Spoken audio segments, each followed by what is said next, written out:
حضرت ابو ہریرہ رضی اللہ تعالیٰ عنہ کہتے ہیں کہ لوگ کہتے ہیں کہ ابو ہریرہ رضی اللہ تعالیٰ عنہ بہت حدیثیں بیان کرتے ہیں، اور میں کہتا ہوں کہ قرآن میں 2 آیتیں نہ ہوتیں تو میں کوئی حدیث بیان نہ کرتا۔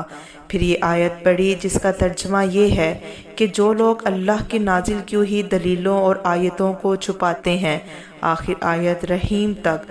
واقعہ یہ ہے کہ ہمارے مہاجرین بھائی تو بازار کی خرید و فروخت میں لگے رہتے تھے اور انصار بھائی اپنی جائیدادوں میں مشغول رہتے، اور ابو ہریرہ رسول اللہ صلی اللہ علیہ وآلہ وسلم کے ساتھ جی بھر کر رہتا تاکہ آپ کی رفاقت میں شکم پوری سے بھی بے فکری رہے، اور ان مجلسوں میں حاضر رہتا جن مجلسوں میں دوسرے حاضر نہ ہوتے، اور وہ باتیں محفوظ رکھتا جو دوسرے محفوظ نہیں رکھ سکتے تھے۔